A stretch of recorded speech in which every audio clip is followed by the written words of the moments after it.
Notre Dieu a décidé de ne donner ses trésors, ses biens, qu'en réponse à la foi. Il a décidé qu'il n'y avait qu'un seul moyen pour obtenir quelque chose de lui, c'est la foi.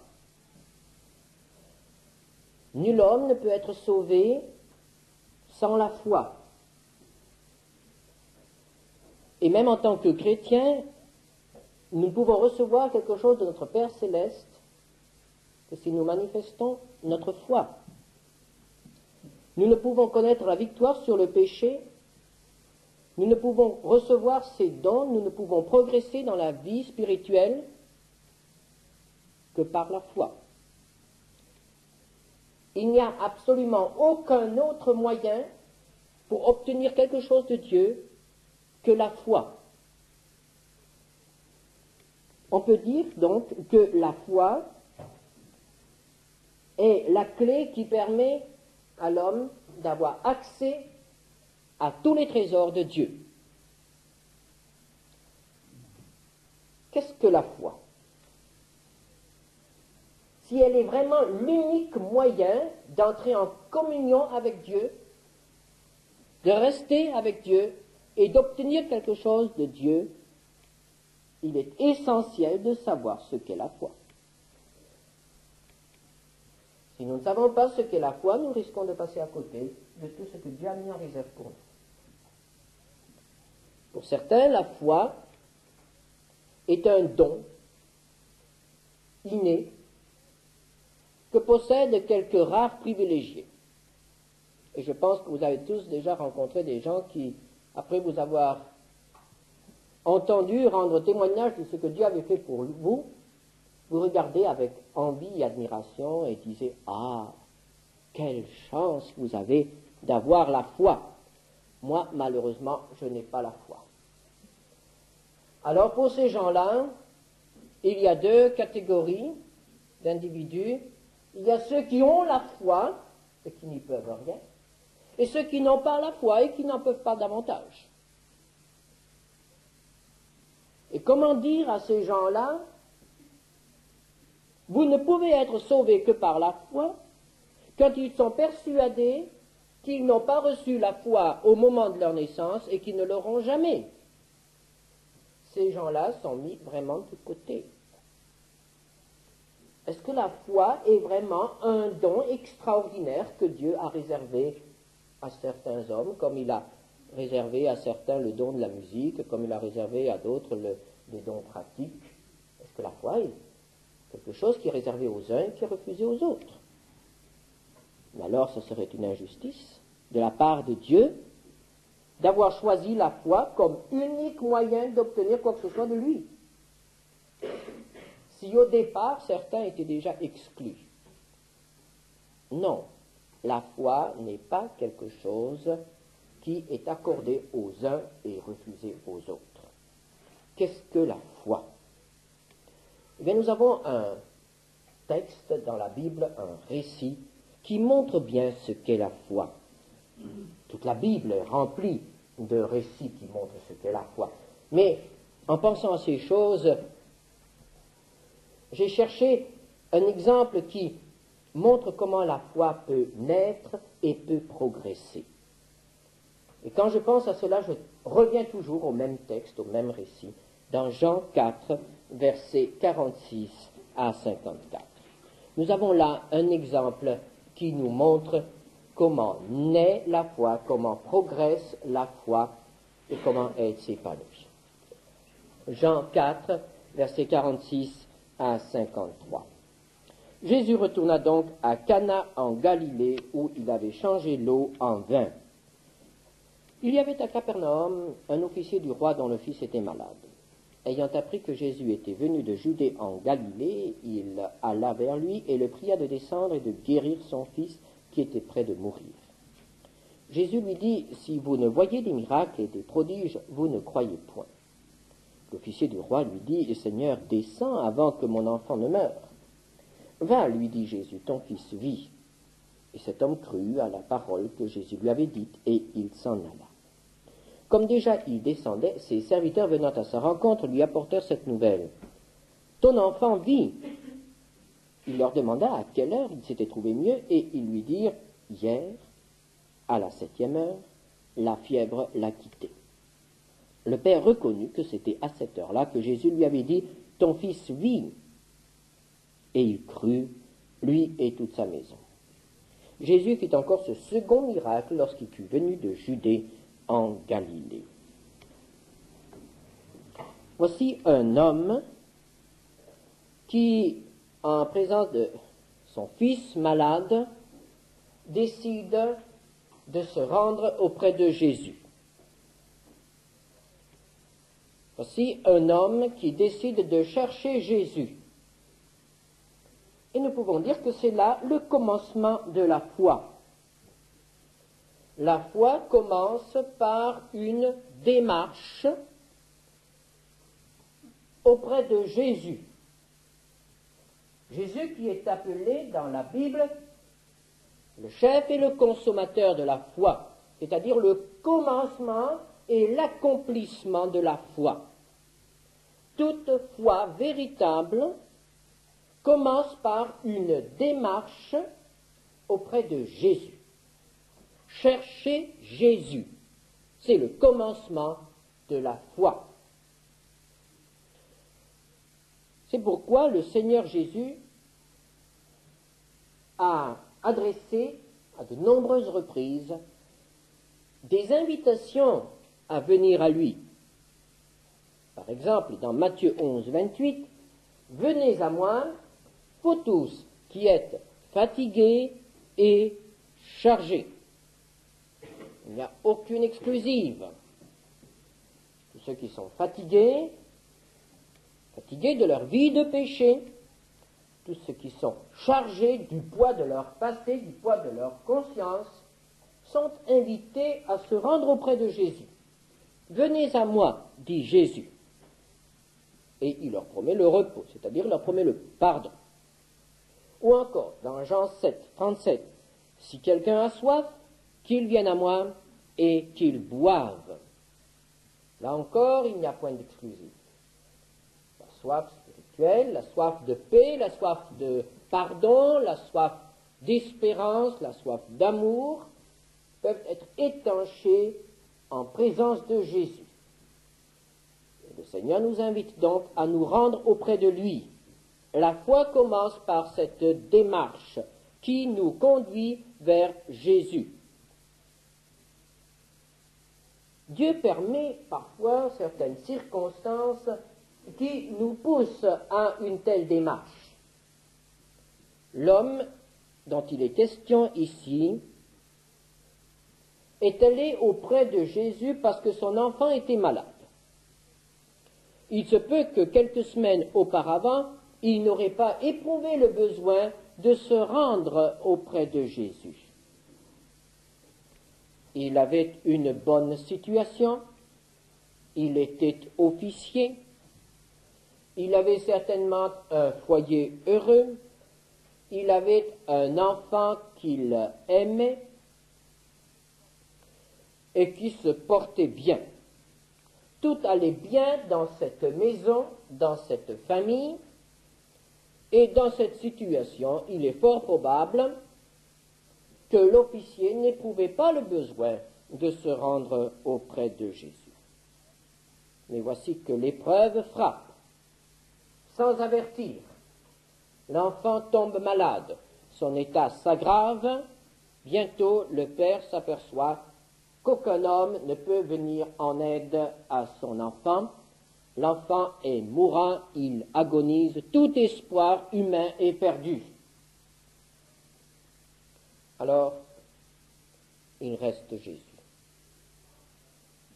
Jésus, cet homme dont il a entendu parler. C'est tout au début du ministère de Jésus.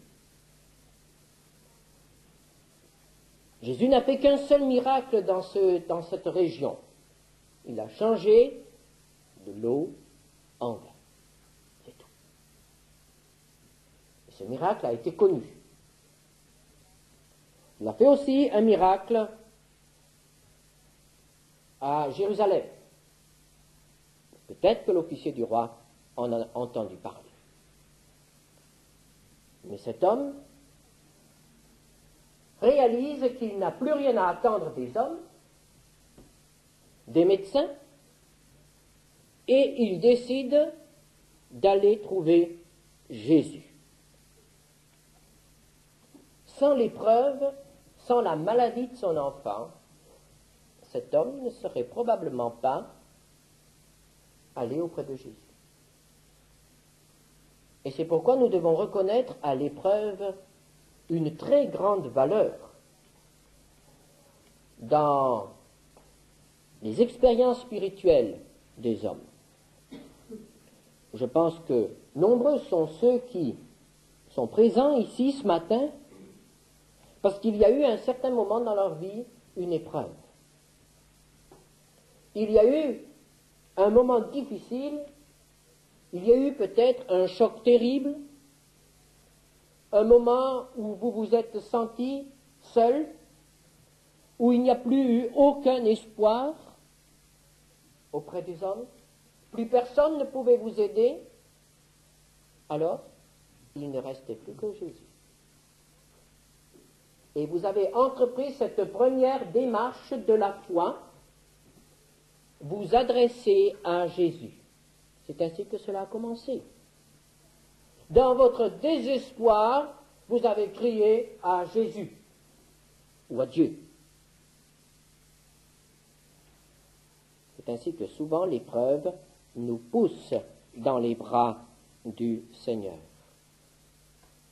Et même en tant que chrétien, l'épreuve a encore un grand rôle dans notre vie. Je pense que chacun d'entre nous peut reconnaître que les plus grands progrès que nous avons faits dans la vie avec le Seigneur ont été accomplis dans des moments difficiles, des moments d'épreuve. C'est pourquoi ne nous hâtons pas de sortir de l'épreuve. C'est pourquoi ne demandons pas trop vite au Seigneur d'enlever l'épreuve, d'aplanir les difficultés, d'arrêter la souffrance. Mais demandons-lui d'abord, et avant toute chose, de nous apprendre, de nous faire comprendre ce que cette épreuve veut nous apporter. Si nous demandons au Seigneur d'enlever l'épreuve avant que nous ayons compris la leçon qu'il voulait nous faire comprendre, ou avant que nous ayons accompli les progrès que nous aurions dû faire par le moyen de cette épreuve, alors nous avons souffert pour rien. Demandons au Seigneur de bien comprendre ce que cette épreuve signifie pour nous et de la mettre à profit pour progresser dans la vie avec lui. Cet homme, dans son épreuve, a décidé de se rendre auprès de Jésus. Et cette décision est un premier acte de foi. Et je remplacerai ce mot foi par le mot confiance. La décision de cet homme est un premier signe de la confiance qu'il commence à placer en Jésus. Il n'a plus confiance dans les hommes et il dit, je vais faire confiance à cet homme, à ce Jésus dont on m'a dit qu'il pouvait faire quelque chose. Un premier pas dans la confiance. Mais si nous avions pu analyser ces sentiments, nous nous serions aperçus que ce qui le poussait vers Jésus, ce n'était pas tellement la confiance, c'était surtout la détresse, c'était surtout la souffrance. Et pourtant, le Seigneur accepte cela. Pourtant, le Seigneur accepte que nos motifs ne soient pas toujours désintéressés. Et je dirais même, nos motifs ne sont jamais désintéressés. Il m'est arrivé d'avoir affaire à des gens dans une profonde détresse. Et je leur montrais le chemin qui les conduisait au Sauveur. Et alors ils me répondaient. et ça arrive fréquemment. Il me répondait avec orgueil, avec fierté, « Je ne me suis pas adressé à Dieu quand tout allait bien. Ce n'est pas juste que je m'adresse à lui quand tout va mal. Quand tout ira de nouveau bien, alors je pourrai venir vers lui. » C'est un orgueil, c'est une fierté qui aveugle et qui les empêche d'être sauvés. Il faut avoir l'humilité de se rendre auprès du Seigneur tel que nous sommes. C'est vrai, nous ne l'appelons pas à notre secours quand tout va bien.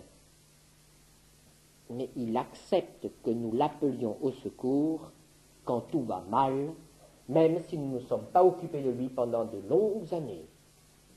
C'est là la compassion de Dieu, c'est là l'amour de Dieu. Dieu n'est pas un homme.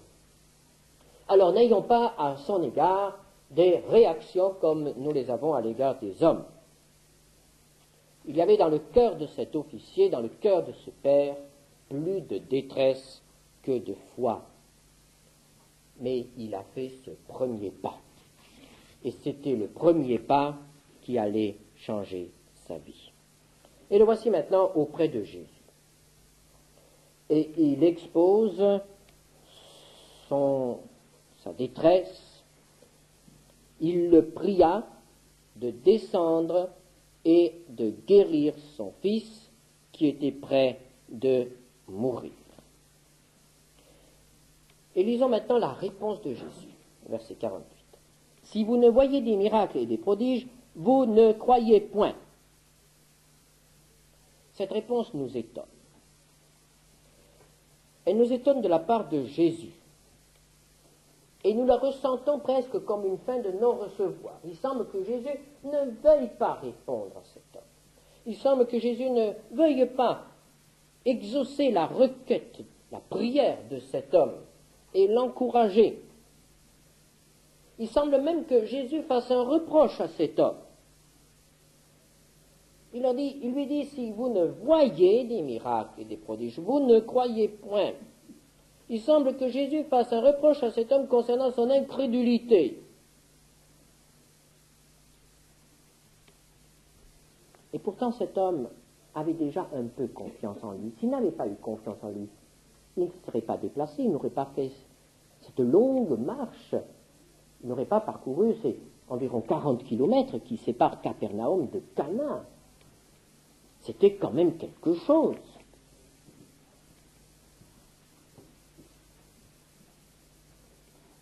Que veut dire le Seigneur? Le Seigneur fait remarquer à cet homme que la foi ne doit pas tellement reposer sur la vue du miracle, sur des preuves visibles. Cet homme doit arriver à une confiance qui repose sur la parole. Que s'est-il passé dans le cœur de cet homme? Cet homme est venu chercher Jésus et il s'attendait à ce que Jésus fasse le chemin avec lui, que Jésus aille de Cana à Capernaum pour toucher son fils, pour guérir son fils. Cet officier croyait que Jésus pouvait faire quelque chose, mais il avait une certaine représentation de la manière dont Jésus allait faire quelque chose pour son fils. Cet homme ne pouvait pas se représenter que Jésus pouvait faire quelque chose sans être présent. Et là, nous avons déjà un obstacle à la foi et à l'action du Seigneur. Très souvent, nous nous attendons à ce que le Seigneur fasse quelque chose pour nous.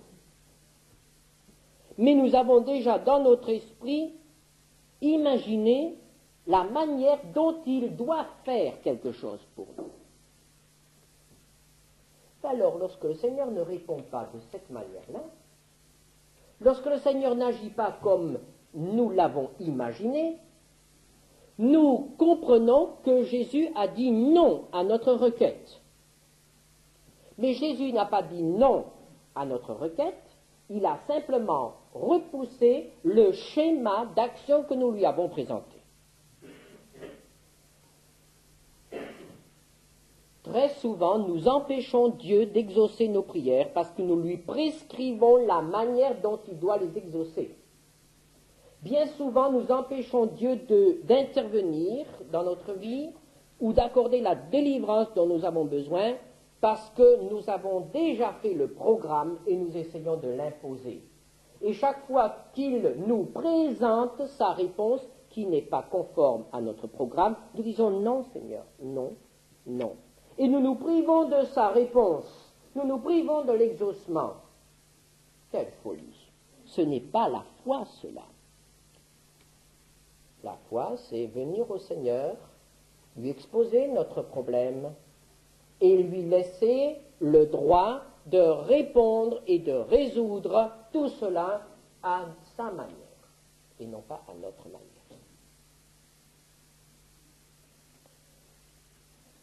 Pourquoi cet homme insiste?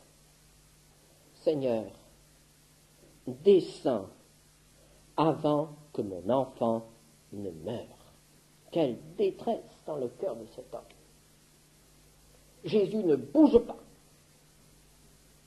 Et pendant ce temps, son enfant agonise.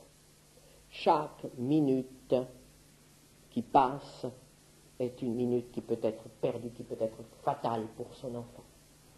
Et Jésus ne bouge pas. Et cet homme se fait suppliant. Fais ce que je te demande, Seigneur. Et combien de fois n'avons-nous pas supplié notre Dieu de faire ce que nous lui demandons? Et en insistant, nous l'empêchons de répondre.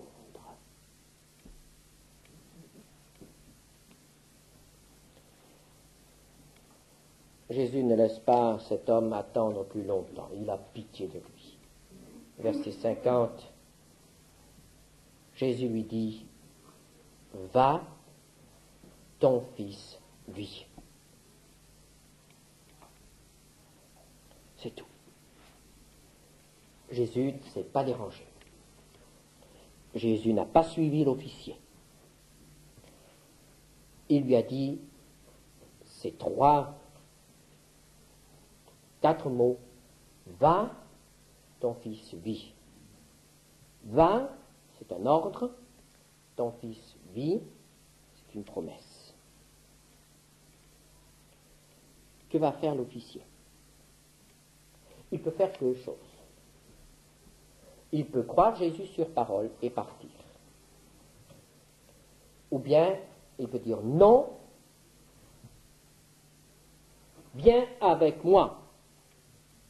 C'est-à-dire, il peut s'obstiner à imposer à Dieu sa manière. S'il s'était obstiné, nous verrons tout à l'heure, cela n'aurait pas résolu son problème. Et probablement que Jésus ne serait pas venu avec lui. L'enfant n'aurait probablement pas été guéri. Il a été sage. Il ne s'est pas obstiné. Il a cru Jésus sur parole. Il a cru que sa prière était exaucée. Il a cru sans aucun signe visible. Et ceci est important. Son enfant était à 40 kilomètres de là. Il n'y avait pas le téléphone pour vérifier si tout allait bien. Sans aucun signe visible. Jésus a simplement dit, ton fils vit. Il n'a pas dit, ton fils est guéri. Il lui a dit, ton fils vit.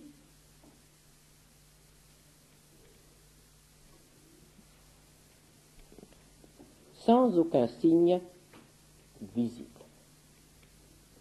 Et l'ordre,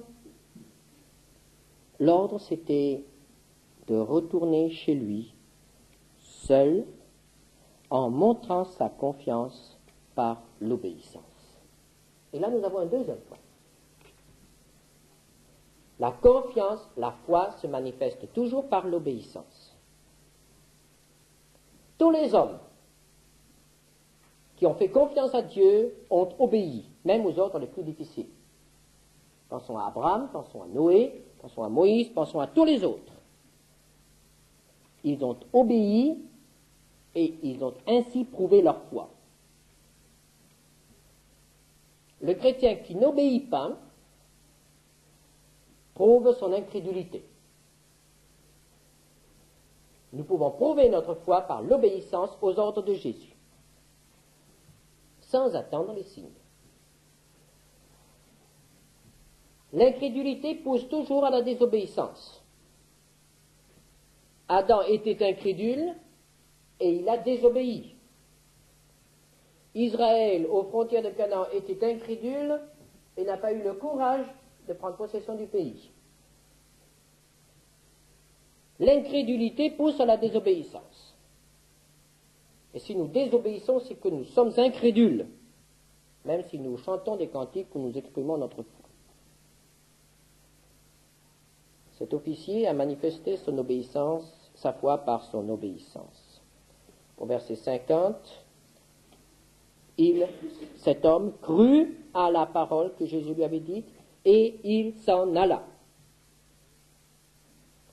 Il est venu avec un message de mort, mon enfant meurt, et il part avec un message de vie, ton fils vit.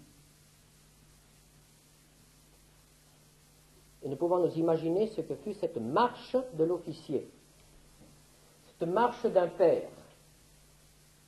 Il avait fait 40 kilomètres pour trouver Jésus. Et sans s'arrêter, il refait 40 kilomètres.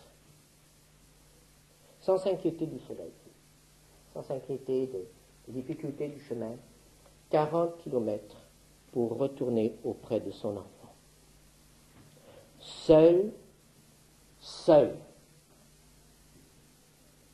Et nous pouvons nous imaginer ce que devaient être ses pensées dans son cœur. Il y a des moments où il était poussé par l'espérance, où Jésus a dit, ton fils vit. Et il hâtait le pas. Cela lui donnait de la force. Et parfois, peut-être, comme nous, il était pris par le découragement. Oh, il ne s'est pas dérangé. Quelle preuve ai-je qu'il a écouté, qu'il a exaucé, qu'il a pu faire quelque chose? À quoi bon? Peut-être qu'en arrivant, je trouverai mon enfant mort. Et avec ces pensées-là, il traînait le pas. 40 kilomètres, seul, sous le soleil, avec simplement comme toute force cette promesse de Jésus. Mais c'est ça, mes frères et sœurs, la marche par la foi. Nous sommes tous, depuis le jour où Jésus nous a parlé, nous sommes tous comme cet homme, nous avons une marche à faire. Et nous ne pouvons avancer que dans la mesure où nous lui faisons confiance. Et nous ralentissons notre marche, nous ralentissons le pas quand nous ne faisons pas confiance. Cet homme a fait confiance et quand il est arrivé, il a trouvé son fils vivant. Celui qui croit a la vie éternelle. C'était une grande victoire pour lui. 1 Jean 5,4. La victoire qui triomphe du monde, c'est notre foi. Il a reçu la nouvelle. Ton enfant vit. Il a posé des questions. À quelle heure? Hier, à la 7e heure, la fièvre l'a quitté. Et le père reconnut que c'était à cette heure-là que Jésus lui avait dit, ton fils vit. N'est-ce pas merveilleux? Notre Dieu sait exaucer nos prières bien au-delà de tout ce que nous osons penser ou imaginer.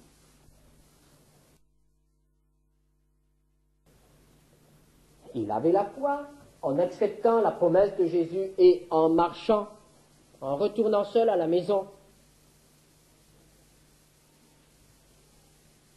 Et maintenant, il est dit que c'est lorsqu'il vit que son fils était vivant, était guéri, alors il crut, lui et toute sa maison.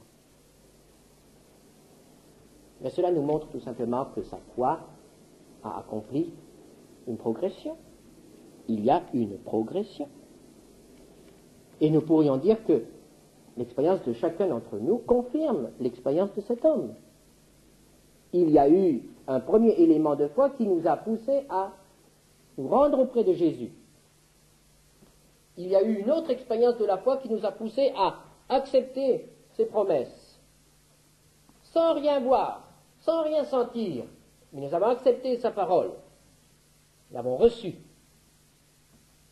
Et le troisième élément, la troisième expérience, c'est lorsque nous avons découvert que Dieu tient ses promesses. Et nous pourrions dire, là, c'est l'expérience de l'exaucement. Il vit et il crut. Et chacun d'entre nous peut aussi s'exprimer ainsi, s'il est enfant de Dieu. Il y a eu un moment où nous avons vu et maintenant nous croyons. Il y a une maturité de la foi, il y a un progrès de la foi. Cela commence par la confiance et cela continue par ferme conviction, par une certitude. Alors, qu'est-ce que la foi? Eh bien, la foi, c'est un élan de confiance qui nous pousse à nous adresser à Jésus.